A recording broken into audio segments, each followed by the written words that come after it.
أعوذ بالله من الشيطان الرجيم بسم الله الرحمن الرحيم الحمد لله رب العالمين والصلاة والسلام على أشرف الأنبياء والمرسلين أما بعد السلام عليكم ورحمة الله وبركاته. So, nagsisigandahan ang tanawin, ano? Ang kapaligiran. At yang palibot. Iyaga kuwan. Baga bali nakadyaw pagpananotanaw pagpanandung sandung sang kanaton mayo palibot sang binawi ng Allah subhanahu wa ta'ala. Kung lampa ng English, try to imagine, kung baga, kung dumdumon mo lang naan, ng maum na pagdumdum, makuan mo gyud na grabe ang design o kakayahan ng Allah subhanahu wa ta'ala. Ganon ang Allah subhanahu wa ta'ala. So, habang tayo naghihintay ng kaping mainit-init pa na marami na din yung lumalamig na mga katawan dahil sobrang lamig dito. Ang importante hindi lalamig ang mga relasyon. Lalo pa at nagpapalapit na ang February 14. Ayun, yun lang. Sa mga tumatangkilik dyan, huwag niyong subukan. Sisira ang akida nyo. Inshallah, ay kasama natin si Sheikh Alimuddin na mag-usap-usap tayo sa mga hinggil na ikakabuti para sa atin, inshallah. At bawat isa ay magkaroon sa atin ng gandang opinion or idea sa pagmuni-muni ng mga bagay-bagay, inshallah. Bismillah wa salatu wa salam ala rasulillah wa ala alihi wa sahbihi ajma'in, amma ba'd. Assalamualaikum warahmatullahi wabarakatuh. So bago po ang lahat ay bilang utang na loob, no, sa nagpatuloy sa atin sa lugar na ito, ay nais po natin na ipakilala ang isa sa mga nakatago at nakakubling lugar dito sa Shafa. Tunay na hindi ito makikita maliban lamang sa mga nakakaalam. Kasi nga ito ay kailangan sasadyain ng lugar na ito. Kinakailangan pang i-explore ang gulo-gulo. Alam yung gulo-gulo? Gulo-gulo map para matukoy at matuklasan ang napaga ng lugar na ito, mga kapatid. Makikita natin sa ating likuran, ito po yung Granite Mountains. Okay, Granite Mountains. Actually, ang bundok po na yan ay sinasadyang puntahan ng mga hikers. Ng mga campers, mga mahilig sa mga camping. At the same time, sa mga paligid ng bundok na yan ay punong-puno na po ng resort. Dati ay wala pang mga kabahayan at wala pang mga establishment sa kalapit ng bundok na yan kasi nga hindi pa siya masyadong dinadayo ng mga tao. Subalit lumilipas yung mga panahon ay unti-unti nang naglalagay sila dito ng mga resort, mga coffee restaurants at kung ano-ano pa, mga kabahayan. At nagiging highlights ang bundok na yan, mga kapatid, sa pananampalatayang Islam. So welcome to Jabal Coffee. Andito po kami ngayon sa loob ng Jabal Coffee at bago kami umuwi at lumisan sa lugar na ito ay mapag-uusapan namin yung mga bagay-bagay. At tulad ng sinabi ng ating kapatid na ang buwan na ito ay buwan ng mga puso at lagi na lamang, no? Yearly na lang ulit-ulit at the same time pinapaalala sa atin. Yung mga kapatid natin. But of course, this video addresses sa mga Muslim, no? Na ito'y bilang payo. Kasi yung mga non-Muslim, sa kanila na ito eh. Pero kung gusto lang malaman at gusto lang makinig kung ano talagang katotohanan tungkol dito at kailangan mag-isip sila, gamitin nila yung kanilang, kumbaga yung kanilang sentido común, no? Ang kanilang isip at magtimbang-timbang sa mga bagay-bagay kung tama ba talaga ito o hindi. Di ba? Huwag tayong magpakalulong sa mga bagay na gawain na hindi naman natin naintindihan dahil nakikiuso lamang tayo o anumang katulad nito. Okay, so mga kapatid, so nandito kasama po namin yung mga magigiting na mga mashallah, yung mga knowledge seeker, no? At soon to be mga ulama natin, mashallah, tabarakallah, no? So actually po, magkakamag-anak lang po kami dito. Tingnan mo naman, no? Puro mga gwapo, mashallah. Number 1. Mashallah. Okay. So alhamdulillah, mga kapatid, so ito yung pagkakataon na inshallah ay makapagbahagi kami ng mga konting impormasyon at kaalaman tungkol sa nalalapit na dinobyo, no, ng mga kababaihan at kalalakihan at mga irog at mga kasintahan. At maging yung mga pamilya at mag-asawa ay talaga namang nagkikling sa gawain na ito na dapat, supposed to be, ay hindi dapat, mga kapatid sa panampalatayang Islam. Okay? So, pag-usapan natin ngayon yung araw ng mga puso. Nandito tayo ngayon kay Sheikh Zaidun, mashallah. Ating kunin mula sa kanya ang kanyang pagkakaalam, no? Ilang mga kaalaman tungkol sa mga puso. Ano ang pagkakabatid mo sa araw ng mga puso? Maaari mo ba kaming i-educate, no?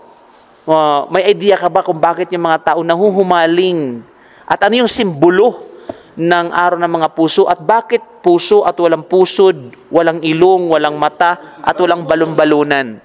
Okay, bakit puso lang? Gaano ba kahalaga ang puso? Na, yan. Okay? Ganun mo lang, walang problema.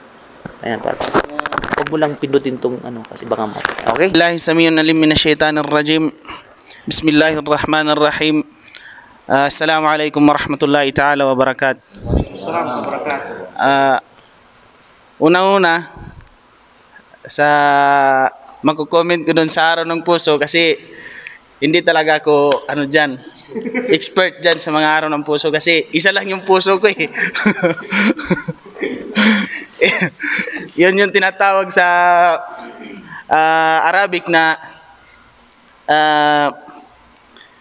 Yawmul Qulub. So, Isa lang yun, Yawmul Qalb. Yawmul Qalb, araw ng mga puso. Pwede kami. Pwede rin. Okay? So, una, ang natin na hindi lang sa isang araw yung may specific na araw ng puso. Kasi kung sabihin natin araw ng puso ay nakakapasok doon yung pagmamahal sa pamilya, pagmamahal sa asawa, anak, nanay, tatay, mga kapatid. Yan ang unang pumapasok sa ng puso. Pero ngayon, iba naman yung nangyayari. Kasi kahit hindi pa nila pamilya, ay doon pumapasok yung mga relasyon. Isa yun sa mga nangyayari sa araw ng puso. Or tinatawag sa English na Valentine's. Ika nga. Valentine's, di ba? Yun yung ang problema dito, ang maraming mga kabataan ang nahuhumaling sa araw na ito. Maraming mga kabataan ang nakakakumit ng mga kasalanan. Actually, hindi lang sa kabataan. May mga na rin, nakakagaya sa mga gawain ng mga kabataan. So, ito ay bilang payo sa ating mga kapatiran, lalo na sa mga Muslim, na sana ay hindi tayo makapasok sa mga gawain sa mga araw na ito. Kung dumating man yung araw na ito, sana hindi tayo mapabilang sa mga taong gumagawa ng kasalanan. Kasi kasalanan talaga ang gumawa sa araw ng puso o Valentine's Day na tinatawag. Yung mag-celebrate ka dyan or ano pa man, magluto ka dyan, magpakain ka man, may mga heart pa, tapos may mag-date pa. Yun yung problema doon. Kasi papasok talaga sa mga malalaking kasalanan. Kaya sabi ng Allah subhanahu wa ta'ala, para sa advice ng Allah subhanahu wa ta'ala sa atin bilang mga Muslim, lalo na sa mga kabataan, sabi niya, la taqrabu zina. Kasi hindi lang ibig sabihin na yung zina doon ay yung nakipag-intercourse ka, yung nakipag-shipping ka sa hindi mo mahram. Yun. Ang zina doon ay yung makapag-usap ka sa yung babae at lalaki na wala silang hindi sila halal. Yun yung problema doon. Kaya sabi ng Allah subhanahu wa ta'ala, la takrabuz zina. Huwag kayong magpalapit sa zina. Kasi makakakumit ka talaga yung mata mo. Sabi nga kagabi, yung mata magkakakumit ng kasalanan. At yung tainga, yun, mga kamay, magkakakumit yan ng kasalanan. Paano na kaya kung makalapit kay isang babae na hindi mo kaano-ano, so malaki talaga yung kasalanan na makukumit mo dun. At ikalawa, na kailangan sa ating mga Muslim, bilang mga Muslim, ay hindi ito part ng Islam. Itong gawain na ito, yung Valentine's Day na tinatawag ng ang pag-celebrate, na kung isa kang Muslim ay dapat ilagay mo sa iyong puso na hindi ito gawain ng isang Muslim. Kasi gawain ito ng ibang relihiyon. Gawain ito ng ibang mga relihiyon, ibang sikta.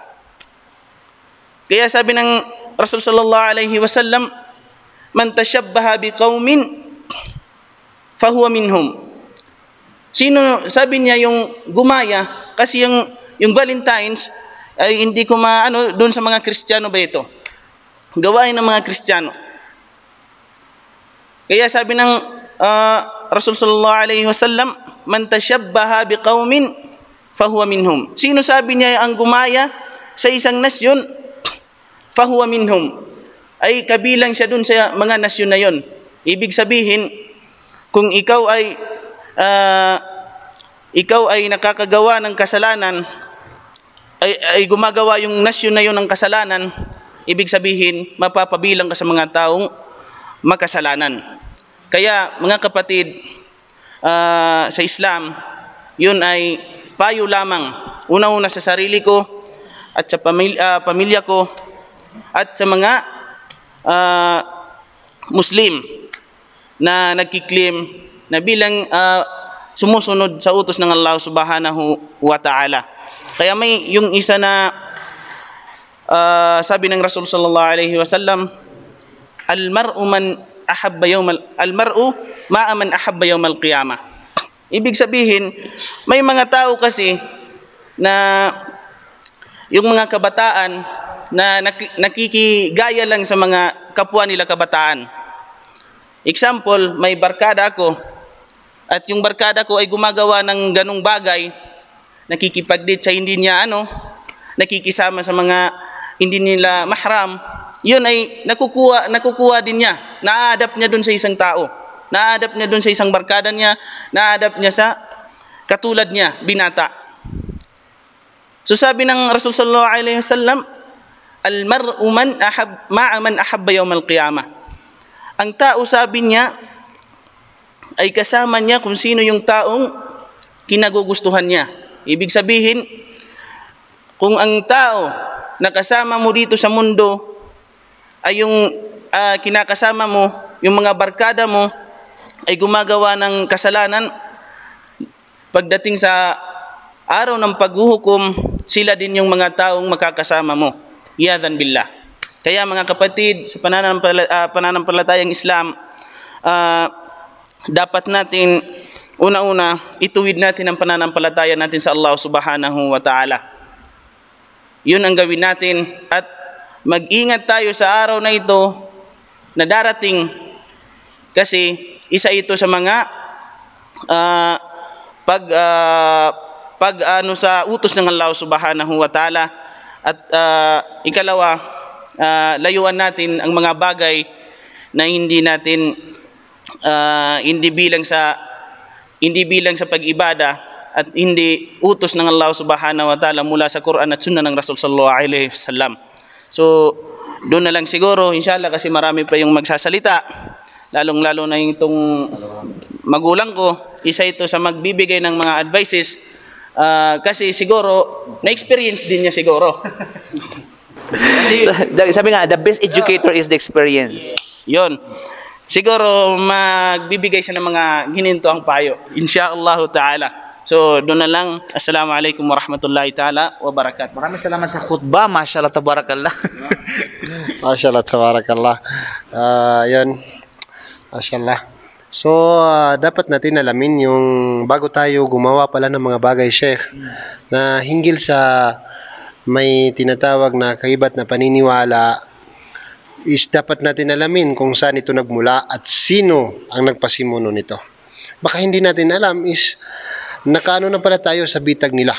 Nandun na pala tayo, na-conquer na tayo isa-isa. Lantarda ang Yahudi wan Nasara hatta tattabi'a millatahum. Yun ang sinabi ng Allah subhanahu wa ta'ala.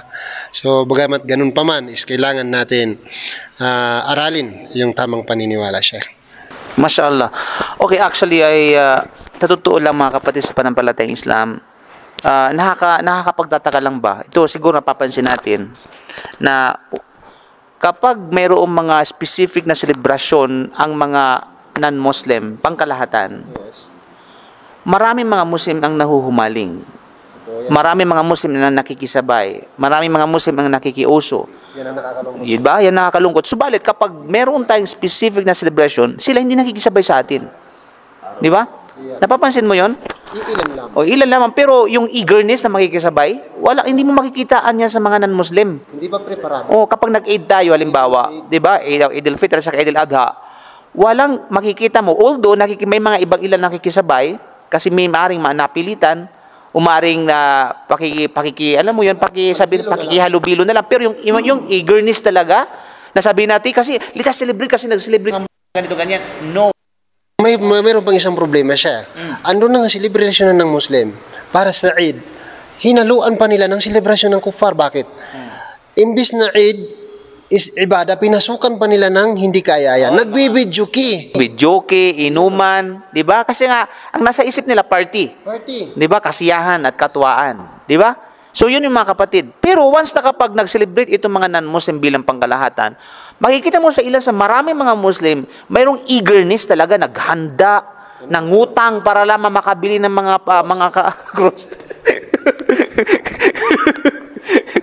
Baka yung mga bilog-bilog, yung mga Valentine's Day, mga heart-heart, yung mga regalo at kung ano-ano pa. Talagang makikita mo yung kasiyahan sa kanilang mga mukha. Hindi maikukubli, no? At hindi maitatago. Lantaran mismo nakikita mga kapatid. Kaya nga ito yung sinabi na nangyari talaga, yung sinabi ni Propeta Muhammad sallam. Diba sabi niya, latatabi'anna sunana man kana qablakum, shibran bi shibran, dira'an bi dira'. Diba? Hatta law dakhalu fi jahrihim ladakhaltumuha. Diba? Kama kala sallallahu alaihi wasallam. Sabihin, latatabi'an lamut ta'kid, mga kapatid, no? Kasama pa yung nunot taukid. Nagkahalo yung dalawang taukid, no? Mga kumbaga mga adawatit taukid.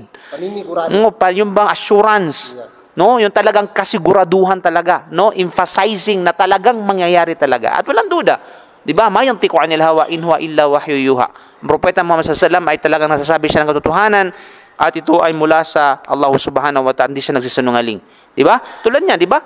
Talagang sabi niya na katiyakan darating talaga na kayo, which is address ito sa mga Muslim. Mukhatab li al-muslimin. Diba? Na kung saan darating na kayo ay susunod, katiyakan kayo ay susunod. Sino? Sa mga nauna sa inyo. Na dito dumating yung general statement ng Propeta Muhammad sallallahu alaihi wasallam na mga nauna sa inyo.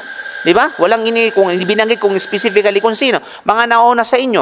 Na kung saan ay dangkal sa dangkal, dipa sa dipa. Makikipagsabayan talaga kayo. Susunod na susunod kayo.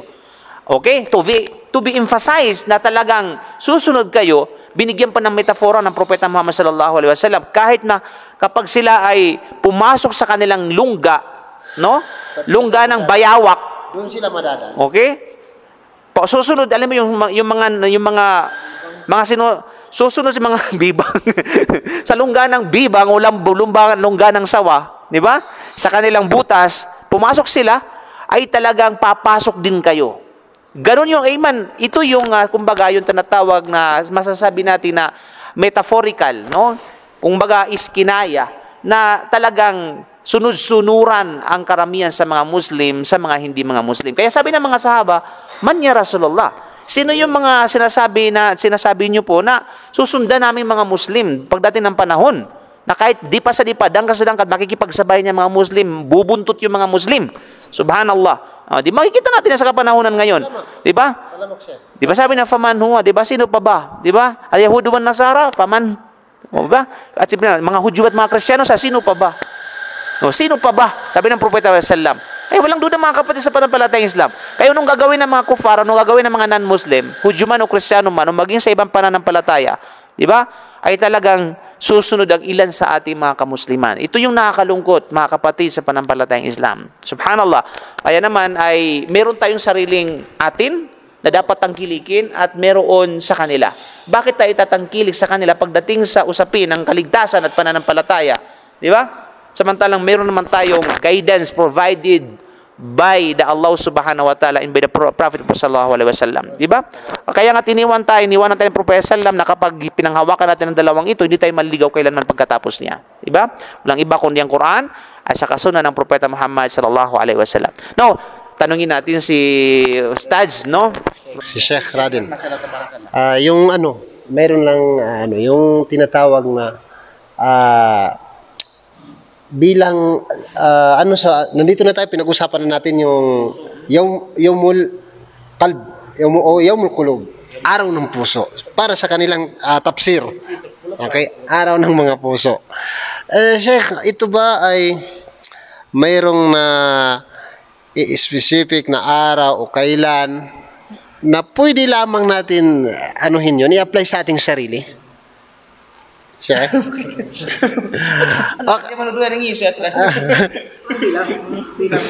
Okay, na lang. Kumbaga, na lang yung advice natin na para mapalayo yung mga kabataan kasi nakikitrending yung mga kabataan ngayon, Sheikh. Kung ano yung nahuhumaling sa tinatawag na upang hindi sila mapag-iwanan unsa man ka, trending ni ron noon sa dayka. Ano ba? Di ba? Magkisabay. Nakikitang may partner, ikaw wala. Nalulungkot siya. Kasi, pwede bang bumati? Pwede bang makisawsaw sa dapat sawsawin? Ano ba yun? Di ba? Sheikh, kadal, inshallah. Sawsawan. Bismillah walhamdulillah wa ba'd. Assalamualaikum warahmatullahi wabarakatuh. Alhamdulillah ay napakaganda ng mga usapin patungkol sa araw ng mga puso. So, congrats sa may mga puso. Sana all. At saka yung wala ng mga puso. Alhamdulillah, kahit papaano ay meron tayong kakaunting mga advices patungkol sa mga tao na mga sumasali sa mga ganitong mga pagdiriwang o di kaya kasiyahan ng mga kapatiran nating hindi mga nananampalataya sa Allah subhanahu wa ta'ala.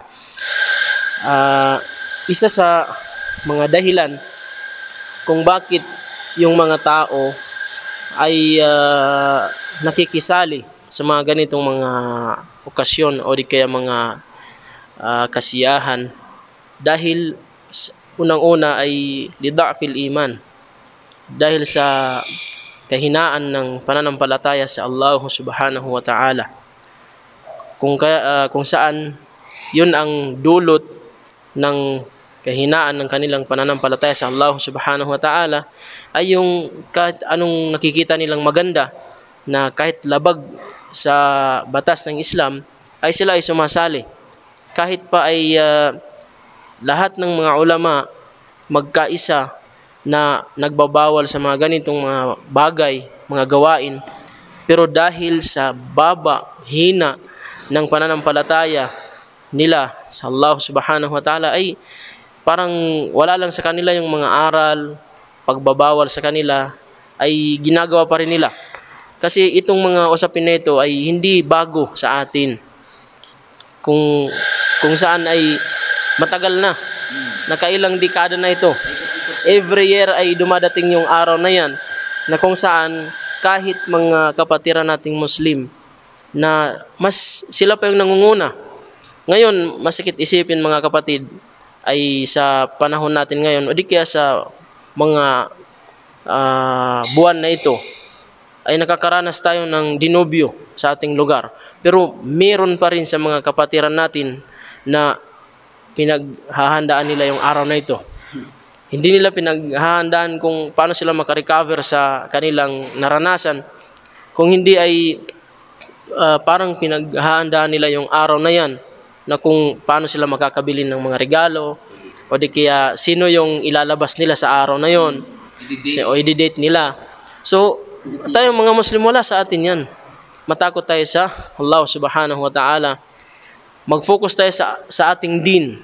Dahil yun ang pinaka, kung gusto natin ng kasiyahan, nandito na, kompleto yung tinatawag na ating relihiyon. Kompleto na yung relihiyon natin. Kung gusto mo ng kasiyahan, mag-focus ka sa din. Maalalahanin mo Allah subhanahu wa ta'ala. At saka, makakaramdam ka, wala nang, magbasa ka ng Quran. Ala bidhikrillahi tatmainnul qulub. Yung pagbabasa mo ng Quran ay nakakabigay sa iyo ng tinatawag na itmiinan sa iyong puso. Ang tawag ng itmiinan sa Tagalog? Kapanatagan ng iyong puso. So, hindi mo kailangan magsaya, maggastos ng pera upang maging masaya. Maraming mga paraan yung Islam upang sumaya yung isang tao. Dahil yung kasiyahan na nararanasan mo, lalong-lalo na kasiyahan na nasa haram, ay dunya lang yan. Pwede mong pagdusahan pagdating sa araw kung saan babalik tayo sa Allah subhanahu wa ta'ala. So, mga kapatid, bilang payo, wag na tayong makisali. Lalong-lalo na sa mga kapatiran nating mga Muslim, mga kalalakihan man, mga kababaihan, mga binata man, mga matatanda, o di kaya bawat pamilya na iwasan na makisali sa mga ganitong mga araw. At saka tayo yung example, yung may mga magpamilya, may mga anak, mga magulang na may mga anak. Huwag niyong ikonsinti yung mga ginagawa ng mga anak niyo sumasali sa mga ganitong mga bagay. Kung bagkos ay pagbawalan niyo sila at wag niyo silang yung tinatawag na konsintihin yung mga ginagawa nila. At saka wag niyo ring pangunahan yung mga ganong gawain para hindi kayo gayahin ng yung mga anak. Dahil kabilang yan, dapat bawat isa ay alam niya yung limitasyon niya sa Islam. Dahil yung Islam ay meron siyang limitation. Hindi ka pwedeng lumagpas doon. Kahit ngayong paglapit, sabi pa ng Allah subhanahu wa ta'ala, وَتِلْكَ حُدُودُ اللَّهِ فَلَا تَقْرَبُوهَا. Sabi niya, yung Islam kasi meron tayong limitation. Kaya may boundary tayo. Hindi tayo pwedeng lumagpas doon. Kasi pag lumagpas tayo, pwede tayong maging tinatawag na madisgrasya. Masira yung buhay natin. Kaya sabi ng Allah, وَتِلْكَ حُدُودُ اللَّهِ. Yun sabi na yung may boundary tayo na huwag kayong lumapit doon. Paglapit lang yun ay paglapit pa lamang. Kagaya ng isa-isang aya, وَتِلْكَ حُدُودُ اللَّهِ فَلَا تَعْتَدُوهَا. Yun sabi niya yung boundary na nilagay ng Allah subhanahu wa ta'ala, boundary ng Islam. Huwag kang lumagpas doon. Ibig sabihin, huwag mong gawin yung mga pinagbawal sa iyo kasi hanggang doon lang. Yung kagaya sa atin, meron tayong 2 Eid na huwag nating dagdagan. Yun ang limitation sa atin. Mga kasiyahan, marami tayong pwedeng gawin. Pwede nating maging masaya sa ating buhay. Pwede lang tayo magdagdag. Kabilang sa pagpapasaya mo sa iyong sarili, pagbibigay mo ng saya sa ibang tao na may mga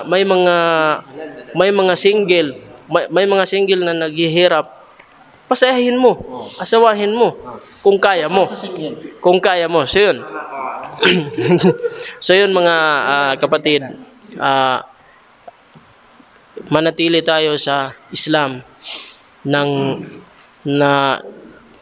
napapangalagaan natin yung mga inuutos sa atin at iiwasan natin yung pinagbabawal sa atin. Dahil hindi pwede sa isang taong Muslim na kahit ano na lang yung ginagawa niya. Kaya nga yung tao na kahit ano yung ginagawa niya sa kanyang buhay dito sa mundong ito ay para siyang hayop. Yung parang hayop na kahit ano na lang yung ginagawa hindi alam, walang basihan yung mga ginagawa niya. Kasi tayo dapat mayroon tayong basihan sa ating mga ginagawa. Kahit yung mga bagay na mga ikakasaya natin, ay may mga basihan yan. Hindi ka pwedeng basta-basta na lang sumasaya. Kahit yung pagsigaw-sigaw, para kang, hindi maganda. Kaya yung Islam, maraming puno ng advices yung tinatawag na Islam. Sa pagkain, kahit anong gawain, lahat yan may mga pamamaraan na ikakasaya mo, pwede kang sumaya. Hanggang doon na tayo. Kasi yung totoong kasiyahan ay yung magwawagi ka dito sa mundong ito. Yung totoong kasiyahan, pag nagwagi ka dito, ang totoong kasiyahan ay yung tinatawag na yung ikakapasok natin sa paraiso ng Allah subhanahu wa ta'ala. So hanggang dito na lang kasi medyo mataas-taas yung mga nasabi ko.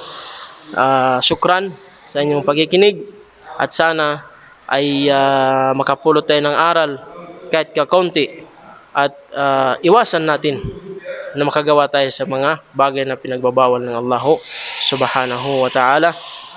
Wa ilahuna. Assalamualaikum warahmatullahi wabarakatuh. Masyaallah. Waalaikumsalam. Jazakallah khair, Sheikh. So, napakaganda ng mga yan ang sinabi ng ating mga kapatid. Masyaallah. So, Sheikh, ay may ako. Baka maaring mayroon ding magtatanong. Patungay kumpara ng mga taong mananampalataya at mga taong hindi mananampalataya, which is non-Muslim. Magsasabing, ano man itong mga Muslim, lahat na lang, siyempre, puso yan Hindi naman yan paniniwala na sa Panginoon talaga. Kumbaga, sinisilibra ko lang yung aking nararamdaman, emotionally ba? Kumbaga. So, kung ganun, Sheikh, kung magtatanong yung mga non-Muslim na magpapaliwanag lang sa kanila kung bakit hindi talaga pwedeng ito. Mag-interact, pumasok yung isang taong naniniwala sa relihiyong Islam, which is Muslim. Upang magkaroon din yung mga kapatiran nating Muslim, na which is kung mayroon dumating din sa kanila na mga katanungan na ganito, at least mayroon din silang idea kung paano sagutin siya. Okay, jazakallahu khair. Naku, naisip ko kanina na yung buwan na ito, pagdating ng February 14, kasi February 14, araw ng puso mismo, di ba? Tapos birthday ni Papa. Punong-puno. Yung Papa. Papa ko. Sino yun? Papa. Akala ko sinong Papa. Akala ko si Pap Jun po. Okay, mashallah. So, mga kapatid, mainit pa. Galing pa mismo sa horno. Ayan, jazakumullahu khair. Okay? So, maraming salamat. Kaya mas maganda talaga kung saan kapag may kape. No? Okay. Okay. Mashallah, tabarakallah. Oh, may kape na, mga kapatid, no? So dito po ay talagang kailangan inumin ito ng agad kasi agarang pag-inom dahil mga ilang minuto lamang po ay talagang lalamig na, sa sobrang lamig po sa lugar na ito. Mashallah, tabarakallah. So back to the question tayo. So naalala ko kanina, February 14, no? Mafisukar? Ay, jeep sukar? Okay. So February 14 na tamang-tama, mabinta ngayon yung mga hotel. Oh, sugo. Mamulaklak. Meron bang form na forma ng puso? Grabe talaga, no? Meron ba talaga yung forma ng puso? Meron ba talaga yung... May malakas din sa atin. Okay, Roms. Okay na. Ba't alam nyo yan? Ba't hindi ko alam? Nakalagay lang sa karatula. Okay, Roms, subhanallah. Punong-puno ngayon yung mga hotel, February 14. Di ba? Subhanallah. Sa totoo lang, karamihan ngayon, ang mindset ng mga tao, especially yung mga nahuhumalin sa ganitong celebration, yung mindset nila ay papaano makagawa ng zina. Papaano makagawa ng pangalunya, papaano, kasi dating, someone kailangan makascore, kailangan makakita, di ba? hindi pwede na wala akong makuwang target nga sa araw na yaon. Kaya maaga pa lang, bubooking na sila. No, ganito ko, dito tayo sa February 14. Kita tayo, pwede ka ba? Available ka ba? Kasi available ako. Mga ganun mga bagay. Diba? So, mga kapatid sa pananampalatayang Islam, ibig sabihin, tandaan po natin, ito po yung kaida, ito po yung prinsipyo natin. Anumang kasiyahan, selebrasyon, o anumang katulad nito, na labag sa batas ng Diyos, tunay na ito ay kapahamakan ang maidudulot. Okay? Kapahamakan ang maidudulot nito. Diba? Maaring sa ibang bagay masaya ka, pero behind the curtain ay kapahamakan at kapinsalaan. Diba? Walang duda. Paano maging i-evaluate natin paano maging kapahamakan at kapinsalaan? February 14. No? Ano yung bunga ng February 14? Maraming ipanganganak sanhi ng February 14. November. Okay? O bilangin mo talaga. March. September. October. October. Either October, November. O, di ba? Kasi may mga premature na nanganganak, di ba? November, O. sige. Di ba pagdating ng November, marami nang nagtatakasan yan. Nagbulwakan. Oh, nagbubulwakan. Maraming iiyak. Maraming umiiyak, maraming aaray, maraming tinatawag na sasaktan. Pagdating pa lang ng June. Subhanallah mga kapatid. Di ba? So yun ba yung gusto natin sa society? Di ba, hindi bagat ito ang bunga ng pangangalunya mga kapatid sa panampalatayang Islam ay kaanumang relihiyon na pinabibilangan mo, alam natin ito ay labag sa batas ng simbahan, labag sa batas ng Diyos, labag sa batas ng sinaguga, labag sa batas ng Sharia. Di ba? Kaya naman walang maibubuting kapahamak may dudulot na sa anumang mga selebrasyon at kasiyahan na labag sa batas ng Diyos. Di ba? Halimbawa sa New Year's Day, New Year's celebration. Yes. Di ba? Marami ang pumutok at naputukan. Dahil sa kanila pag ano, Sa February 14, ibang putok yung pinag-uusapan natin. Sa New Year, panghabang buhay putok na yun. di ba putok na, halimbawa, naputukan ka ng sweeties, naputukan ka ng mga, di ba? Maraming Ka lang ng injured. maraming naputulan ng kamay, naputulan ng liig, na-injured yung nilang mga paningin, mga bahagi ng katawan, nagkahiwa-hiwalay mga kapatid dahil lamang sa mga paputok na yan. Pero yung putok ng February 14, iba yun. Pinabukasan na wala. Ibang putok naman yan. So alam natin yan, mga kapatid sa panampalatayang Islam. Di ba? So, kapinsalaan, kapahamakan ang maidudulot sanhi ng kasiyahan na selebrasyon ng labag sa batas ng Diyos. Pero makikita mo sa kasiyahan na ipinag-uutos ng Diyos, makikita natin walang kapahamakan mga kapatid. May kapahamakan. Alam mo sa during the Eid. Yes. Bagkus tinutulungan pa, Eid al-Fitr, tinutulungan pa mismo yung mga kapatid natin, mga naghihikahos. Kahit meron tayong na Zakat al-Fitr. Tama. Di ba? Natutulungan silang paano makakain, paano makisaya dahil mayroon na silang mga pagkain at kung ano-ano pa. At which is obligasyon ng mga magkakayahan na magbigay bilang Zakat al-Fitr. Subhanallah, di ba? So wala kayong makikita na nagpuputukan mga kapatid sa panampalatayang Islam kasi bawal yun. Di ba? Maging sa Idul Adha, pinamimigay yung mga karne. Di ba? So, ibig sabihin, kabutihan ng dulot. Ito lang yung prinsipyo natin sa buhay mga kapatid. Ano mang gawain na labag sa batas ng Diyos, sa mata ng Diyos, asahan mo ang kapahamakan at kapinsalaan. Ay hindi man ngayon, bukas magpakailanman. Di ba?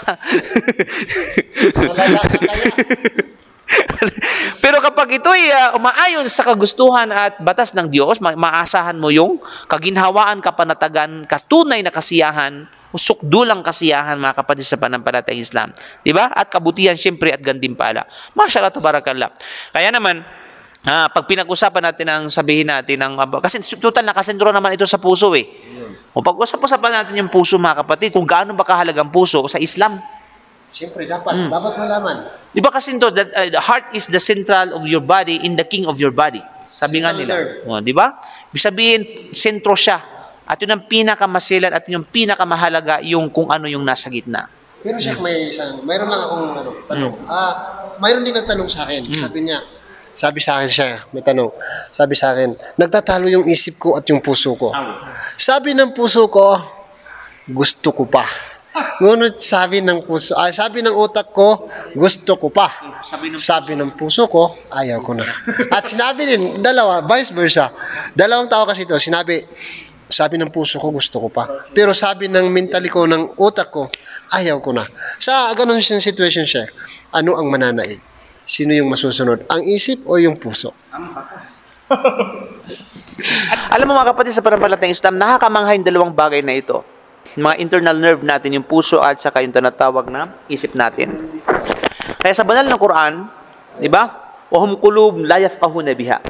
May mga puso sila pero hindi nag-iisip. So makikita mo, di ba? Mayroon sila mga puso pero hindi na nag-iisip. Yung ginamit na katangian sa puso yung pag-iisip. So, ibig sabihin, yung isip at saka yung puso, interconnection. Meron silang interconnection na hindi natin maintindihan. Na even the doctors cannot explain. Okay? May mga dalubhasang mga doktor na nakapag-aral at nakapagtapos sa Oxford, sa Harvard University, hindi nila kayang explain yung internal connection ng puso at saka ng isip. Okay? Kaya ang Quran ay napakahiwaga, mga kapatid sa panampalatayang Islam. Di ba? Hindi sinabi ng Allah subhanahu wa ta'ala, mayroon sa mga puso na tumitibok. Kundi, mayroon sila mga puso na hindi nag-iisip. Di ba? Wala hum kulo, la yaqilu, yaqilu, aqal. Ibig sabihin, al-qalbu yaqil. Di ba? Ibig sabihin, wal qalbu yafqah. Di ba? So, mayroon silang tinatawag na puso na hindi nakakaintindi. Mayroon silang mga puso na hindi nag-iisip. Di ba? So, yung gawain, kabilang sa gawain ng puso ay ang pag-iisip at saka yung pag-iintindi. Di ba? Subhanallah, kaya mayroong connection niya mga kapatid sa panampalatayang Islam. Kaya nga, ang isang tao, matatanggap lamang yung isang mga bagay, ika nga heartedly. Okay? Kaya nga, may mga nag-Muslim ka na, although makikita mo yung nakakamanghang bagay na ito, halimbawa, ang isang tao non-Muslim, dinadawahan mo. Napakaganda ng presentation mo sa Islam. Tama. Di ba? Tapos, naunawaan niya ng Islam ay totoo. Naunawaan na, tanggap niya yun. Ibig sabihin na, okay, ang Islam ay totoo. Pero pag sinabi mo mag-Muslim ka lang, ayoko. Kumakambyo. Kumakambyo, kumbaga. Di ba? Ibig sabihin, sa puso niya, hindi pa niya tanggap. Pero sa isip niya, accept niya na ito ay totoo. Di ba? So, sa madaling salita siya, parte ng katawan na hindi natin kontrolado ay ang puso. Ay ang puso, mga kapatid. Kaya nga, merong interconnection. Sabi nga ng nagpapaliwanag ng mga ulama natin, yung puso kasi parang, kumbaga, a mere comparison lamang, parang isang presidente o isang mayor. Di ba? Tapos, bago ka makarating sa mayor o isang presidente o isang pinuno, dumaan ka muna sa kanyang sekretary. Right? Tama. Para salain, i-filter ba? Kung kailangan bang papatuloyin yung taong dumating o hindi? Kailangan i-filter yan. Protocol yan ng nasa mga opisina. Maging sa office namin, kay Labat, bago ka makarating kay Labat, dadaan ko muna sa kanyang sekretary. O kung mayroon ba, kung pwede bang pumasok o hindi. So, ang nag-filter nun, yung sekretary. Similarly sa ating katawan, chamber yung puso natin. Di ba? At yung kailangan, ang mag-filter nito, yung isip natin, okay? Na kung saan dadaan sa mata, dadaan sa bibig, dadaan sa tenga. Ito yung mga entrance eh. Yan, tama. May mga entrances bago makarating sa chamber na yan. Di ba? So, ito malaki-laki itong bunganga natin eh. Yung bibig natin ng entrance. Di ba? Pagkatapos, itong tinatawag na tainga natin, yung mata natin. Ito yung mga entrances. Ngayon, i-filter ng isip yan kung papatuloyin ba sa puso ng tao. Mayroon din, Sheikh, minsan sira din yung filter. Oo. Kasi bakit? Bakit makapagsabi ako?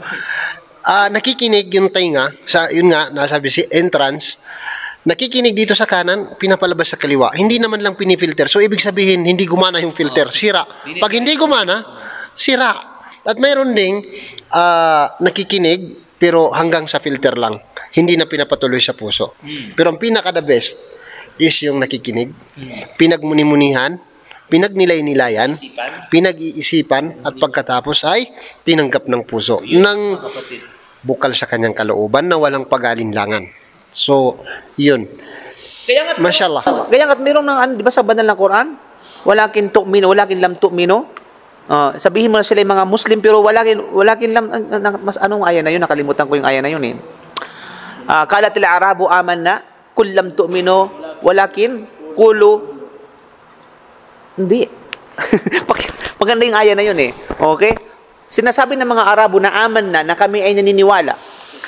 Subalit ang katotohanan, sabi ng Allah, huwag niyong sabihin na kayo ay naniniwala. Subalit sabi na kayo ay mga Muslim, kami ay tinatawag na aslam mo, sumuko lamang kayo. Muslim lamang. Pakaya ng aya? Kul lam tu'minu? Aslam na. O di ba? So makikita natin, kasi iba yung ano ng iman eh. Puso na yung nakasalalay dyan. Nandiyan eh. Kasi may mga Arabo na sinasabi ng puso na niniwala sila, pero deep inside nila tinatanggap. Magsasabing mu'min ako. Mu'min. Hindi kayo, huwag nyo sabihin na mu'min ka. Huwag mo sabihin na mu'min ka. Kaya nga sa atin, pwede bang sabihin na mu'min tayo? Kaya huwag mong yakin sa sarili mo na ikaw ay mananampalataya. Di ba? Kasi nagbabago yung puso mo. Di ba? Minsan ngayon, Muslim ka ngayon, mamaya hindi na. O, mu'min ka, mamaya Muslim ka lang. Delikado. No, kaya may pagkakaiba dito at tinatawag ng Islam at saka iman, Muslim at saka mu'min, mga kapatid. 'Di ba? Kasi nakasalalay diyan. Kaya nga ibig sabihin, ang mga pagkakaiba niya ng Islam at saka iman, pag nagkasabay yan sa isang teksto, Islam pangharapan, makikita mo physically. Oh, yung mga gawain, yung iman inner, walang ibang nakakalam na kundi ang Allah Subhanahu wa Ta'ala.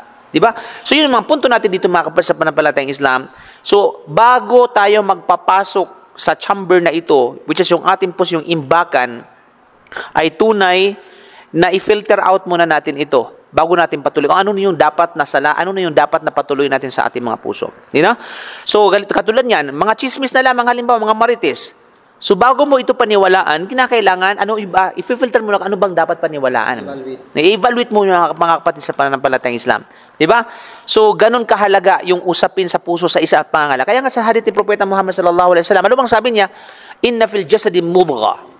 Mayroong bahagi sa ating katawan ng mudgha. Ang mudgha, mga kapatid, blood clot. Namumuong. Ganun kaliit ang puso natin, pero ganun kalaki ang rule ng puso natin. Di ba? So, mudgha, ibig sabihin, namumuong dugo. Idha saluhat, saluhal jasadi kullu. Wa idha fasadat al-jasadi kullu.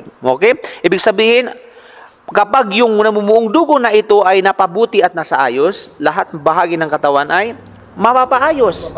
Magiging maayos, magiging mabuti. Okay? At kapag ito naman ay fasad na kurap din ang mga bahagi ng katawan. Yung sabihin, sumasabay kung ano yung ating ginagawa at ano yung movements ng ating mga physical na katawan dahil sa dikta ng puso natin. Mabuti man o masama. Diba? Kaya nga't wahiyal qalb. Tunay na ito yung puso ng tao, mga kapatid sa pananampalatayang Islam. Kaya nga sabi ni Sheikh Uthaymeen rahimahullah, yung sabi ng mga tao na the heart is the king of the body, ang malikul jism, ibig sabihin yung puso, sabi niya, mas higit pa doon sa hari. Kasi bakit? Pag nagmando yung hari, may mga tao nga ayaw sumunod eh. Mayroon. May mga taong susunod, pero may mga taong hindi sumusunod. Alam mo, hari, magmask. May mga taong hindi nagmamask. Okay, sabi ng hari, magdeklara yung tinatawag na hari, okay, na walang lalabas, may mga lumalabas. Pero once na kapag nagdikta ang puso mo, lahat susunod. Pati yung kamay pa. Lahat. Pagkalimaw, ang gusto ng puso mo, ang dikta ng puso mo ay zina, mga lunya sa February 14, makipag-celebrate sa araw ng mga puso, mangyayari yun, makikipag-celebrate ka. Susunod yung bahagi ng katawan mo. Diba?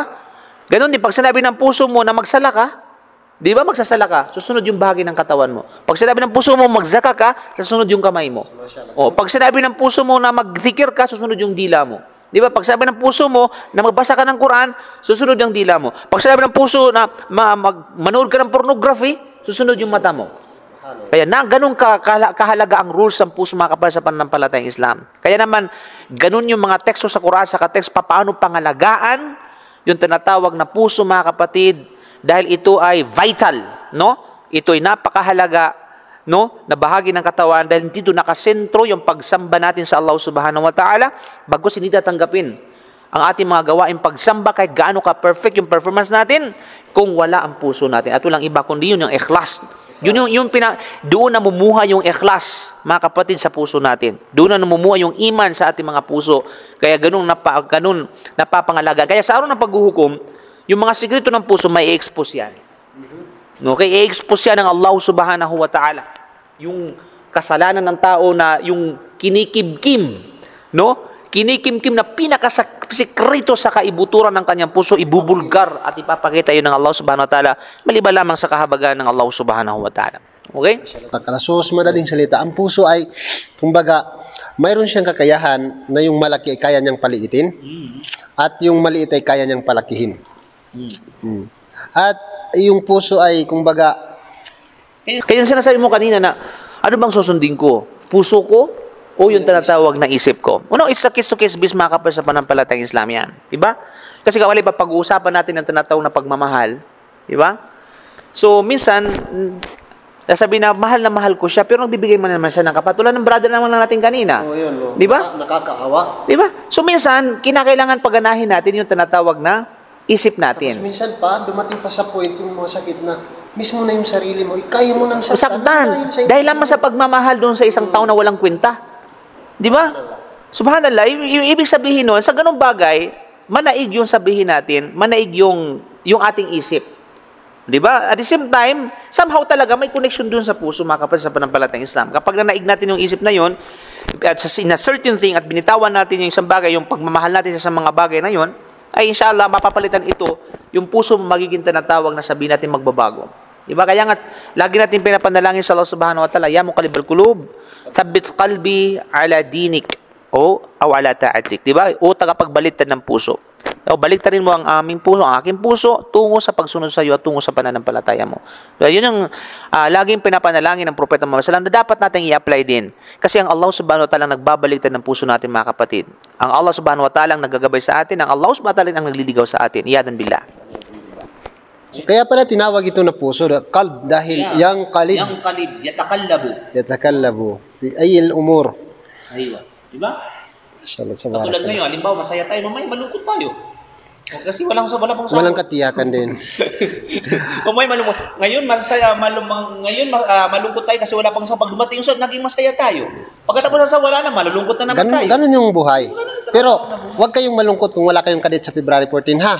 Huwag kayong malungkot. Hayaan nyo darating yung mga single, magdua na lang kayo. Mayroong dua sa loob ng Quran na pwede sa mga single.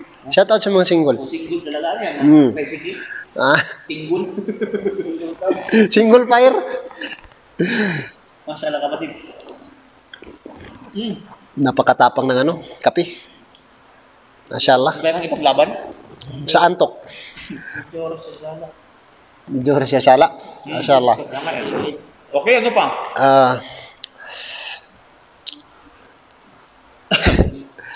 Yung maaring okay, sige. yung maaring Yung kasiyahan.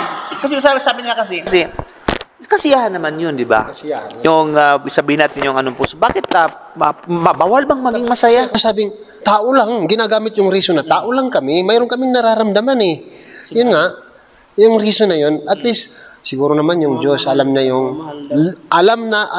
Diyos yung nasa loob namin. Kami ay nakikisiya lamang ng aming presensya.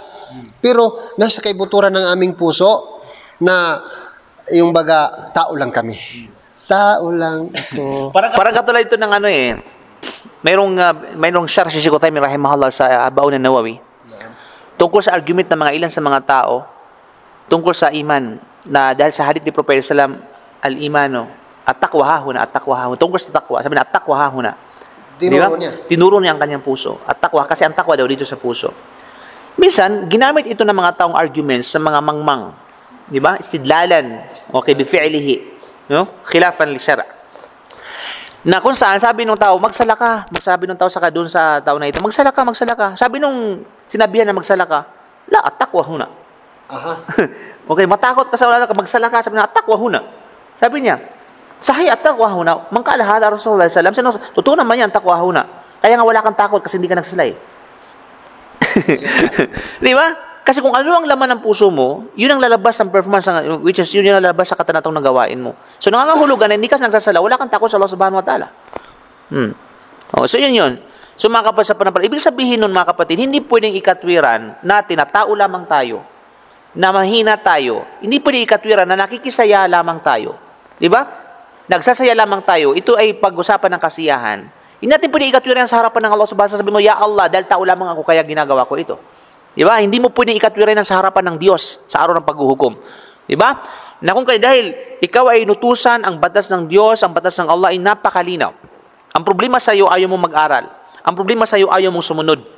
Kasi mas sinusunod mo ang kagustuhan mo kaysa sa kagustuhan ng iyong tagapaglikha. Di ba? At kapag once na sinunod mo ang kagustuhan ng sarili mo at kapritso mo at kagustuhan ng mga tao at hindi ang kagustuhan ng dakilang tagapaglikha, mapapahamak ka. Di ba? Ibig sabihin, ikaw bang naglikha ng paraiso? Para sundin mo yung sarili mo, yung kagustuhan mo? At suwayin mo yung kagustuhan ng lumikha sa iyo at lumikha ng paraiso? Di ba? Bakit mo susundin yung kagustuhan ng tao? Sila bang lumikha ng paraiso sa iyo at lumikha ng impyerno para sa iyo? Hindi. Ang kagustuhan ng dakilang tagapaglikha dapat nating sundin, mga kapatid. Upang sa ganun, siya yung, at the end of the day, siya yung mag-i-admit sa atin ng paraiso, sa paraiso, at naway, lahat tayo ay papasokin ng Allah doon, at siya rin mag-a-admit sa isang tao papuntang impyerno, iyadan billah. You know? Na kung kaya mga kapatid sa pananampalatayang Islam, i-evaluate natin ang sarili, magpagbulay-bulayan, pagnilay-nilayan yung mga bagay-bagay bago pa dumating yung tinatawag na certain At ang certain ay walang iba kundi ang kamatayan. You know? Okay? At minsan siya, yung mga tao, parang ano yan, parang pasyente ba? Imbis na yung doktor yung mag-prescription na gamot kung paano at ano ang para sa kanila, yung tao hindi. Sila dapat yung mag-prescription kung anong pwede sa kanila. At napapawalang bisa na yung kakayahan ng doktor. At mayroon din mga tao ngayon na alam nila yung katotohanan. Ngunit, kung baga, nanahimik na lang sila at sumasanggunin na lang sa kung anong kagustuhan ng mamamayan at ng pangkalahatan ng mga kagustuhan ng mga tao. Kaya doon nagkaroon ng tinatawag na kung sino man yung parang sang-ayon na mga tao sa kanilang pananaw, doon na lang sila pumapanig. At hindi nila tinatanggap yung tinatawag na katotohanan sa kabilang panig. Ano, kung may mga taali kayo, walang problema. Hindi po kami lang dito nagsasalita na ano. Actually, kasi Islam is a way of life. Panuntunan ng buhay ng isa ng natin. Kaya nga yung Islam ay, kumbaga, nandyan yung mga do's and don'ts. Yeah. Kasi nga, bakit ito ay panuntunan ng buhay natin? Kasi sa mundo, mga kapatid, practically speaking, nilikha ka ng Diyos para sundin mo ang kanyang batas, ang kanyang kagustuhan. Hindi ka nilikha ng Diyos para sundin mo ang anumang kagustuhan mo. Diba? Kaya nga sabi ng Allah, وَمَا خَلَقْتُ الْجِنَّ وَالْإِنسَ إِلَّا لِيَعْبُدُونِ.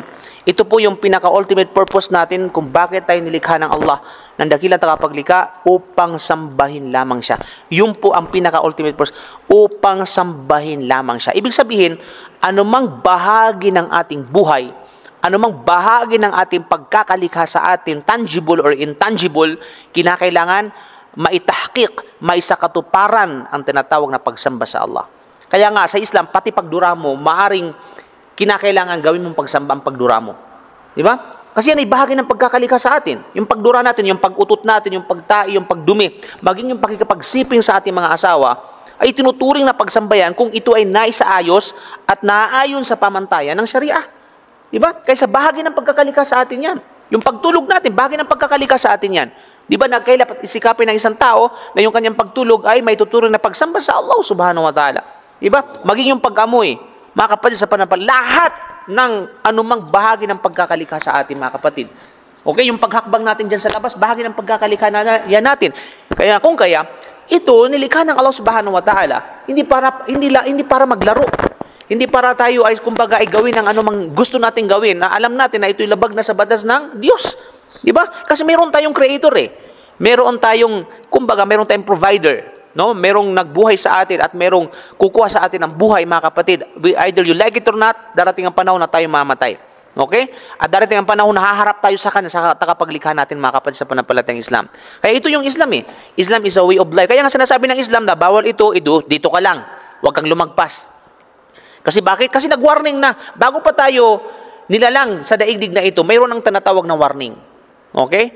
Mayroon, bago pa tayo nailuwal ng ating mga magulang mula sa kanilang sinapupunan, mayroon ng limitasyon, mga kapatid, sa panampalatayang Islam. Diba? وَمَنْ يَتَعَدَّ حُدُودَ اللَّهِ فَقَدْ ظَلَمَ نَفْسَهُ. Sabi nga ng Allah sa Banang Quran, sino man ang nag-transgress, lumagpas sa hanggan ng sinit ng Allah subhanahu wa ta'ala, tunay na kabilang sa mga wrongdoer na commit ng pagkakamali sa kanyang mga sarili. Diba? At ang sino mang na-commit ng pagkakamali at lumagpas, tinan mo, alin pa may boundary yan. Bakit kaya mga tao, no? Pag nasabi ng mga authority na wag kang bawal tumalon sa bakod. May curiosity kasi daw. Hindi. Ang tao, tulad ng doktor ba? O sabi ng doktor na bawal ito, sumusunod siya. Pero pag sinabi ng Diyos sa kanya, hindi siya sumusunod. Yun lang. Di ba? O sabi ng doktor, ikaw alimbawa nanigarilyo na nasunog na yung baga niya o kaya pumutok na yung kanyang dahil sa paninigarilyo. So sabi ng doktor ngayon, wag ka nang, ito na yung bawal sa'yo, wag ka nang manigarilyo, wag ka nang ganito, ganyan. Sinusunod niya. Kaya sabi ng doktor, nung sinabi na na ito yung gawin, wag mong gawin yan, yun ang sumunod. Umpisa pa lang, hindi na sumunod. Doon na, kaya sabi nga nila, hindi ako magiging matututo at hindi ko magagawang tama hanggat hindi ako nakagawa ng mali. Yun. Kahimbangan ang tawag dyan, kahunghangan ang tawag. Sabi ni mayroon isang matanda na narinig ko, hindi mo makikilala ang iyong Panginoon kung hindi ka muna magkupur. A'udhu billah.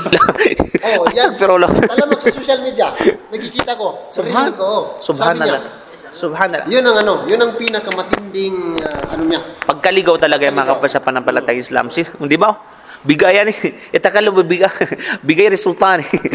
Okay? So Kaya yun. sabi ko, subhanallah. So yun ano talaga.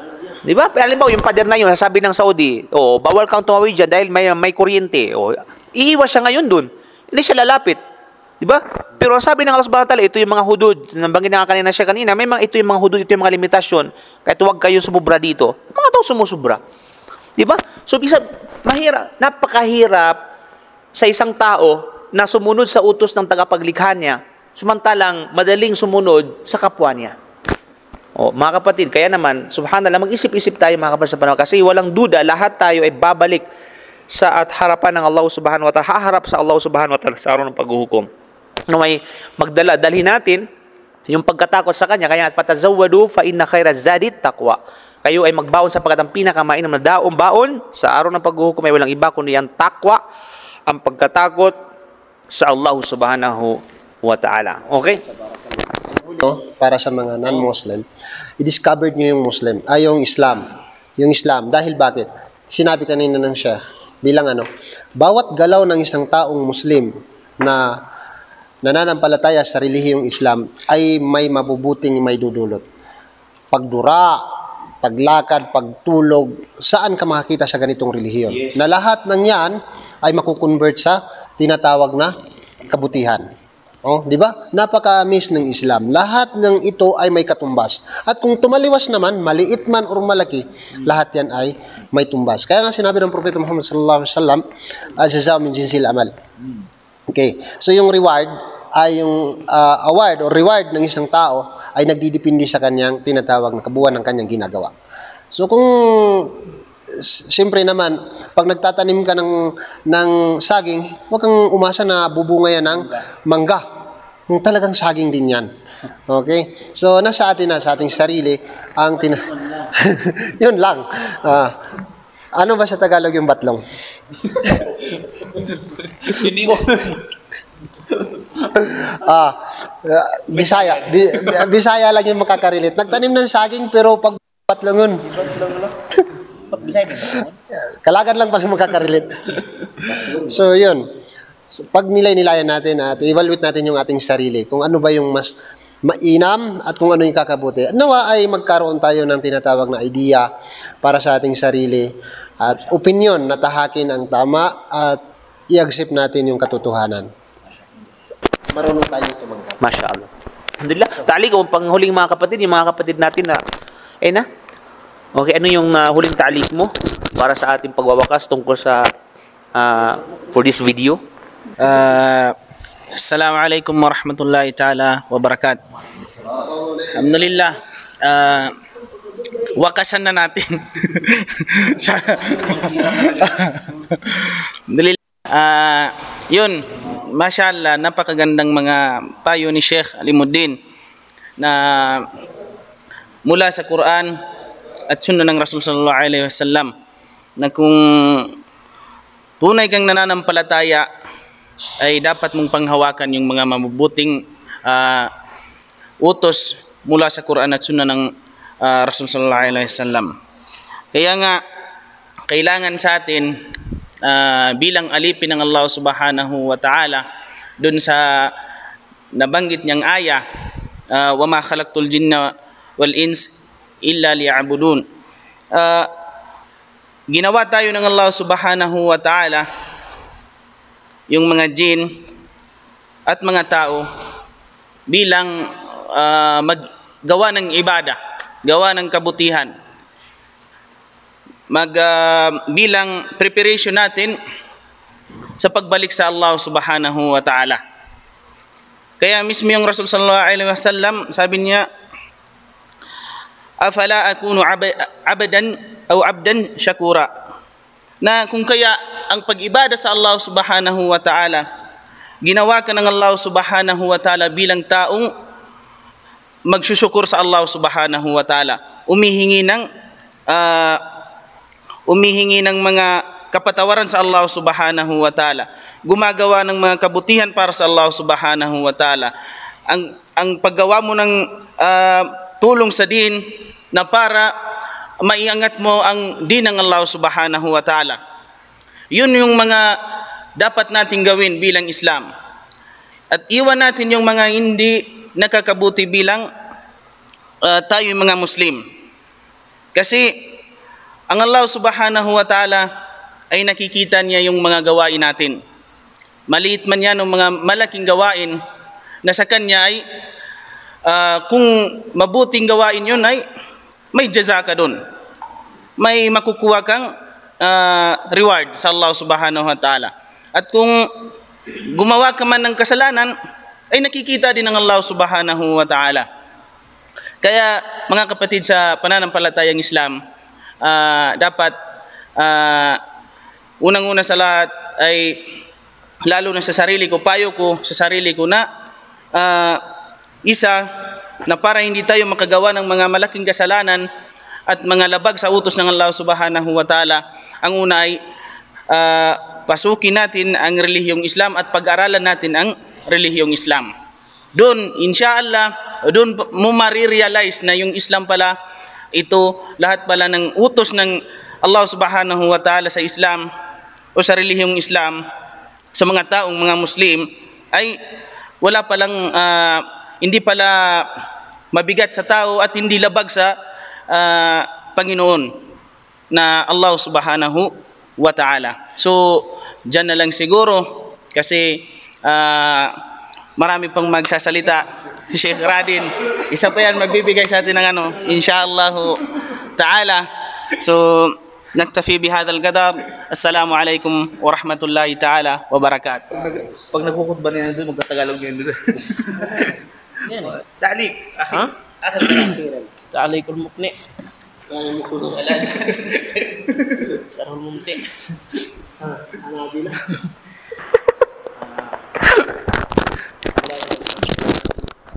Wa ba'd,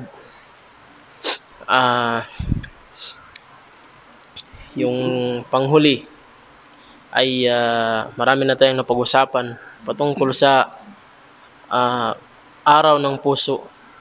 Para sino ng araw-araw? Kung pagkita ko lang kulat akong gugulyan.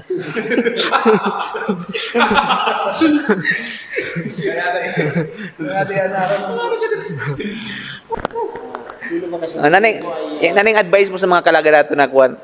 Pwede ko sa magkuha ng kalaga ni Sab. Sa pagkita ko ginoon. Asang mga kalumunan nato ng san, mga pasaya ng Allah subhanahu wa ta'ala. Biyahe mo yan.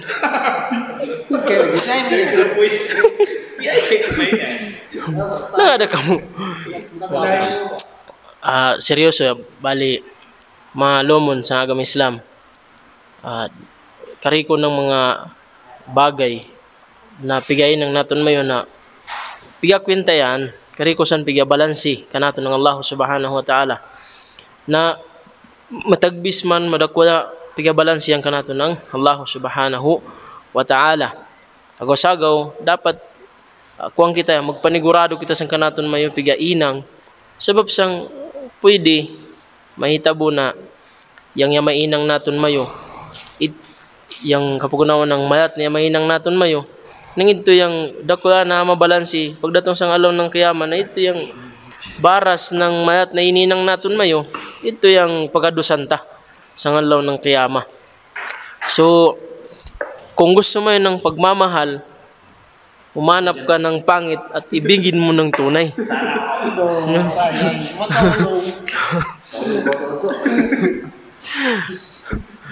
Siyan, kailangan, yan yung mga yung pinaka-purpose mga sang kuan, alaw ng piyataw ng mga puso. Pagmamahal ko, no? Pagmamahal ba? Oo, diyan pagmamahal. Na, oo. So, yung pagmamahal na yan, una-una, di nang mahirap. Di nang mahirap. Pero dapat, aong kan mo priority na amahalon. Una-una, ansan, mahala muna yung Allah subhanahu wa ta'ala. Ikadua, ansan, yung kanan propeta na sinabi Muhammad sallallahu alaihi wasallam na kailangan yan ang mangiral kan mo, sang kan mo ginawa na mas labi na amahalon mo. Nakasunod ka na niyang mga taganak mo mahala.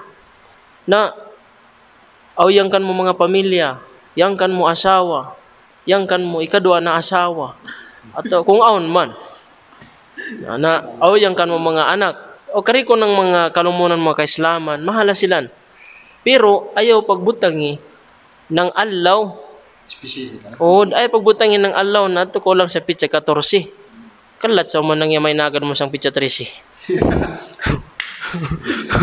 At tugid ayaw sang adili ng mainan sang agam Islam na kada alaw pikaso kita ng pagmahal. Mas gani sang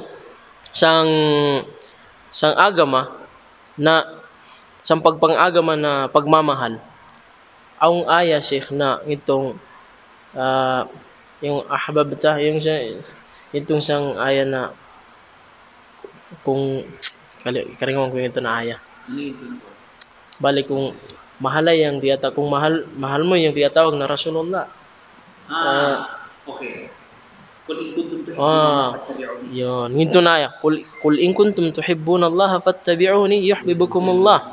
So yung hub is wagid pagalongon na panganap na nga mahalon mo na utaw. Una-una mismo yung Allah subhanahu wa ta'ala.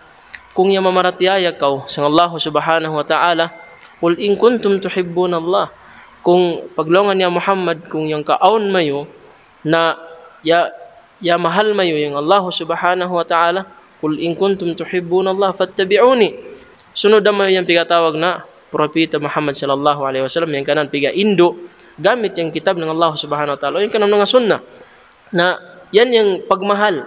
Dili nang magamahal ko kay Valentine's. So yung Rasulullah yaga advice atau yaga encourage ka naton ng muno naton mahalon yung pigatawag na kanaton may mga kalumunan na masking gani yung tiyatawag na pangbati ng kanaton may mga kalumunan sang panahon na doon na kailangan ta sila mahalon maskin kung kaya naton magsadaka kanila magsadaka kita kaya sa bilang pagmahal naton kanila niyan magadadayaw ko sang mga taganak kabilang sa pagmahal dadayawan mo yung mga pamilya mo sino man ansan na yan dan sa ng pagmahal din ng pitsa 14 gate o digid ng pitsa 14 kaya na nga sa kung ibutang mo lang sa pitsa 14 at mo lang ma-feel na aong kadikan mo pagmahal na alkansi ka. Alkansi.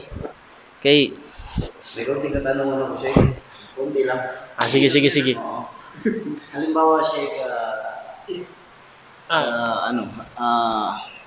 Assalamualaikum warahmatullahi ta'ala wabarakatuh. No? May kaunting katanungan lang ako kay Sheikh Radin. Paano kaya Sheikh sa araw ng February 14 kung halimbawa maghahanda ako kumbaga iso-surprise ako sa asawa ko. Pwede ba 'yon? Iso-surprise. Oo. Pwede ba 'yon? O yun lang yung aking tanong kung pwede ba. Oo, pwede ba o hindi? Mamagro pang just. Basta tayo kayo. Napakagandang tanong. So, kung hindi pa naihanda, wag mo nang ituloy. Sa bagay. May bibigay. Ano ba? Kasi, bali, kasi yung gawain na yun, hindi naman, tayong mga Muslim, hindi tayo bagay dyan na gumawa ng mga gawain ganyan. Hindi natin kailangan maghanda. Pwede naman natin ipaghanda yung mga pamilya natin na surprise natin. Pwede yan. Pero wag mo lang ilagay sa panahon ng mga tinatawag nilang araw ng puso. Kasi everyday araw ng puso sa atin. Pwede ka naman, kasi may mga iba na yung paniniwala nila, ginagawa lang nila yung mga ganon, yung kagaya ng tanong mo na sinosurprise, nagluluto mo sila, sinosurprise mo, nilalabas mo sila. Sa araw lang ng 14. Hindi ganon. Kung kaya mo everyday, kung mayaman ka naman, may mga iba ngayon na iniikot nila yung mundo kahit saan sila dumadating. Kasi request ng misis, mapasyal tayo. Kabilang yun sa mga pagmamahal niya sa kanyang asawa.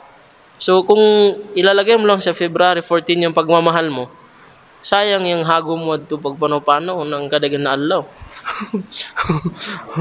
Di ba? So, yun lang. Si Ustadz kasi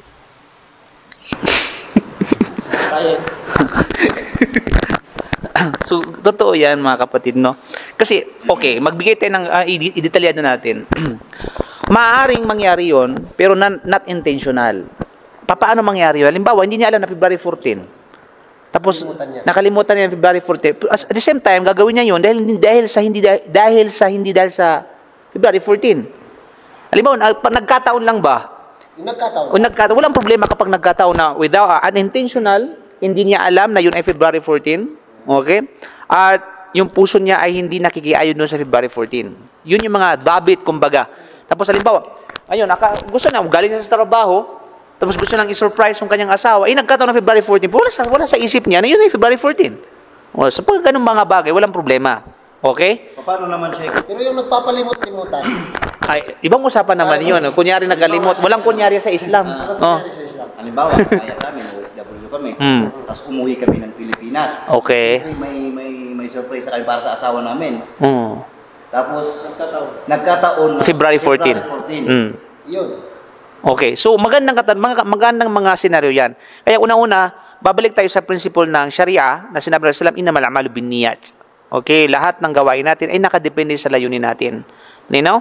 Kasi ang layunin mo doon, surprise mo siya, bibigyan mo ng bulaklak, hindi dahil sa ito February 14, kundi dahil sa ikaw ay galing sa umuwi ka, at nagkataon lang sa bagay na yaon. Pero kung kaya namang iwasan para hindi magkaroon ng, kumbaga, ng misinterpretation sa mga hindi nakakaalam sa kung ano sa mga hakita, sa kung ano yung tunay na kalagayan. Okay? So yun. Pero kung hindi talaga maiwasan, din ang Allah subhanahu wa ta'ala ang tanging kayang maghusga. Dahil ang intention mo ay hindi naman para doon sa February 14. Ano? So ganun yan, nagkataon lang. Now, speaking halimbawa sa tinatawag na madagdag ko lamang remarks ni Sheikh. Kasi yung aya kanina, ko lang yung aya, dumating sa akin yung napakaganda pala ng aya na yun. Qul in kuntum, sabi, qul, ito ay ang mukhatab dito, ang propeta Muhammad sallallahu alaihi wasallam. Ang mukhatib, ang Allah subhanahu wa ta'ala, nagsasalita ang Allah subhanahu wa ta'ala, na in-address kay propeta, specifically kay propeta sallam, na sabihin mo Muhammad, sabihin mo Muhammad sa kanino? Sa mga tao. Specifically sa mga mananampalataya. Okay? Inclusive ito sa mga mananampalataya. Sabihin mo Muhammad, qul in kuntum tuhibbunallah. Kung talagang kayo ay nagmamahal sa Allah o minamahalin niyo ang Allah subhanahu wa ta'ala. Kasi madaling sabihin yung mahal ko ang Allah eh. I love Allah. Di ba sinong sabi na I hate Allah? Walang Muslim na magsasabi na sabing I hate Allah. Okay, buang lang nang sabi niyan. You know? Ha? Oh, di ba? So, ano na? Nagsisisi lang sila. Sinisisi lang nila. Minsan yung Minsan, di ba? Sinisili ka dahil sa mga problema, sa mga bagay na yan. pero mahal pa rin. O, bahala, deep inside talaga, nila kayang, sasabihin talaga, yung puso nila talaga, takot sila sa busong, takot sila sa mga ganung mga bagay. Di ba? Kaya, sabihin mo na, kung mahal talaga ninyo ang Allah subhanahu wa ta'ala, then, anong kasunod? Then, ito yung gagawin ninyo. Fattabi'uni. Okay? Sumunod kayo sa akin. So, nakasalalay ang totoong pagmamahal natin sa Allah sa pagsunod sa Propeta Muhammad sallallahu alaihi wasallam. So, anong silbi na sasabihin ng isang tao, I love Allah, I love my Creator, I love God, kung hindi mo naman sinusunod ang kanyang propeta? Diba? Na kung kaya, yung pagsang-ayon sa ganito mga celebration, ito may pagsunod sa propeta Muhammad sallallahu alaihi wasallam para sabihin mong mahal mo ang Allah subhanahu wa ta'ala. Di ba? Wallahi, maging walang kwentang pagmamahal mo sa kapwa mo, sa asawa mo, sa mga anak mo, sa mga magulang mo, kung yung pagmamahal na yun ay nasasagasaan ang batas ng Sharia. Mga kapatid, walang kwenta yan, mga kapatid. Walang saysay yan, walang value yan sa paningin ng Allah subhanahu wa ta'ala. Kaya kapag ang kapalit nun, pag minahal at sununod mo ang propeta Muhammad sallallahu alaihi wasallam, yung kanyang hidayah, yung kanyang sunnah, para ma-attain mo yung pagmamahal mo sa Allah subhanahu wa ta'ala, anong resulta? May resulta. Hindi nagtatapos ang kwento dyan. Mayroon tinatawag na resulta, mga kapatid. Okay? Yuhbibkumullah. Wa yaghfir lakum. Di ba? Dunubakum. Tama ba? Okay? Yun ang resulta, mga kapatid. Mamahalin kayo ng Allah subhanahu wa ta'ala at pagkatapos ipapatawarin ang inyong mga kasalanan. Di ba? Bukod pa sa mamahalin kayo ng Allah, assurance yung tinatawag na kapatawaran, mga kapatid. At yun magiging, sabihin natin, magiging key para makapasok tayo sa paraiso ng Allah subhanahu wa ta'ala. Mga kapatid, sa panampalatayang Islam. Okay? So yun yung mga dapat natin pagnilay-nilayan, mga kapatid. Kaya nga sabi ni Ibn Kathir rahimahullah sa kanyang tafsir, di ba? Laysa al-ibratu an tuhib, walakin al-ibratu an tuhab. Di ba? Ang isinaalang-alang ay walang iba kundi yung hindi isinaalang-alang yung mahal mo, kundi ang sinanaan is mamahalin ka. Di ba? Anong ibig sabihin nun mga kapatid? Na mas maganda na mahalin ka kaysa ikaw ang magmahal. Joke lang yun. Okay. Ibig sabihin na, ang pinakamalaking impact dyan ay yung mamahalin ka ng Allah. Hindi yung sasabihin mo na mahal mo ang Allah, subalit hindi ka naman niya mahal. Okay? So gawin natin yung nararapat para mahalin natin ang Allah mahalin tayo ng Allah subhanahu wa ta'ala. Kaya siguro yung salitang nabuong, bakit hindi ako mahal ng mahal ko? Di ba?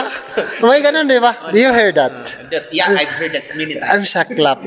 Bakit hindi ako mahal ng mahal ko?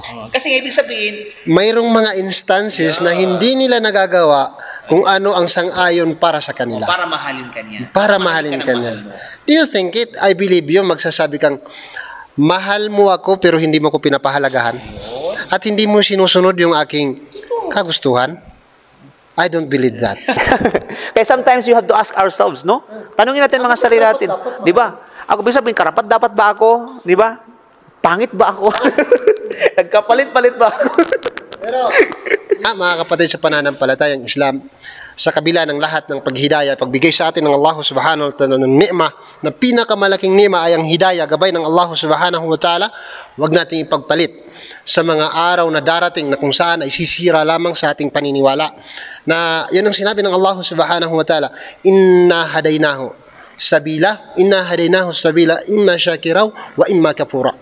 Okay, sa kabila ng lahat ng paghidaya namin sa mga tao at itinuturo namin ang daan na kung saan ito ay ang Islam, al-halalun bayyinun wa haramun bayyinun, ikasabi ng Allah, ng Rasul sallallahu alaihi wasallam, imma syakira wa imma kafura. Ang syukur ay kabilang sa ibada at pagtaa, pagsunod sa Kanya, at ang pag-iwas sa tinatawag na ipinagbabawal. At nasa tao na din kung ito ay magkufur sila. At alalahanin natin na ang mga ginagawa nating kasalanan ay mayroong katumbas na kaparusahan. Kayfa takfuruna billahi wa kuntum amwatan fa ahyaakum thumma yumitukum thumma yuhyikum thumma ilayhi turja'un. Walang pag-aalinlangan yan. Napatanong pa tayo ng Allah subhanahu wa ta'ala, bakit kayo sa akin kufur, tumaliwas sa kautusan? At nang ang kakayahan ninyo ay patay, binuhay ko kayo at pagkatapos ng buhay niyo ay papatayin ko kayo, at yun ang pinakamasaklap. Talagang walang duda, tayo ay babalik sa Allah. Ngayon, matanong ko yung sarili ko at tanungin natin ang ating sarili. Ano ba ang nagawa natin sa mundong ito pagkatapos ng buhay? Nawa ay pangalagaan tayo ng Allah subhanahu wa ta'ala at paabutin sa atin ang malawak at malalim na pag-intindi at tanggapin natin ang tinatawag na katotohanan. Inshallah bi'idnillah. Sheikh, ibibigay ko sa iyo yung panghuling pagwawakas. Okay, alhamdulillah. Okay, yun ba? Tayo naghahangad ng paraiso, subalit hindi na naman natin tinatahak yung paraiso. Di ba? Tayo ay naghahangad na makapasok ng paraiso, pero sumusuway tayo, di ba, sa lumikha ng paraiso. Tayo naghahangad ng paraiso na makapasok sa paraiso, subalit ang ginagawa natin ay paglayo sa paraiso at pagpasok sa impyerno ng apoy. So, anong kahangalan yan, mga kapatid sa pananampalatayang Islam? Di ba? Para magsabi na, yung trabaho mo, yung sahod mo is 7,000, 8,000, 10,000 real, yung range ng sahod mo. Gusto mo yun. Pero hindi mo naman ginagawa yung mga ginagawa para ma-reach mo yun, para ma-reach mo yung ganung sahod. So, anong kahangalan yan? Paki-explain. Di ba? Kasi tandaan mga kapatid, no? Ang paraiso ay pinaghihirapan po yan. Hindi po yan libre. Okay? Na sabihin natin na papasok ka kung kailan mo pwede at kung kailan mo naisin. Hindi wala kang kontrata sa Allah subhanahu wa ta'ala na pagkatapos kang likhain ay makakapasok ka sa paraiso agad. So kinakailangan pinaghirapan, kaya nga't merong impyerno sa mga taong palasaway, sa mga taong palasway. Okay? Kung kaya mga kapatid sa pananampalatayang Islam, inshallah ay naway gabayan tayo ng Allah subhanahu wa ta'ala, ipagkaloob sa atin ng Allah yung tamang pangunawa at pagsunod, no, sa Quran sa kasunod ng Propeta Muhammad sallallahu alaihi wasallam. Tama na. Wakas na, husto na. Okay? Ang kabalighuan na ito mga kapatid. Tama na mga kapatid sa pananampalatayang Islam. Ito i-advise ko sa mga kapatid natin na nakikihalubilo at nakikisalamuha at nauhuhumalin sa ganitong mga selebrasyon. Wallah, thumma wallah, wala kayong makukuhang kabutihan sa paningin ng Allah. Okay? Gumagawa lang kayo ng ikapapahamak ninyo at ikakampinsala ng hindi lamang ng inyong buhay, kundi pati higit lalo ang kabilang buhay ninyo. Kaya huwag ninyong gawin ang ikakasira ng iyong mundo at higit lalo ang iyong tinatawag na kabilang buhay.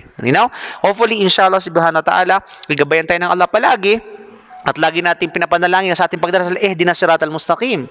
Bakit natin pinapanalangin yun? Every single prayer na ginagawa natin. Samantala, nasa loob na tayo ng Islam. Di ba? Wala, gabayin mo kami sa matuwid na landas. Samantala, nasa loob na tayo ng Islam. Nasa loob na tayo ng gabay.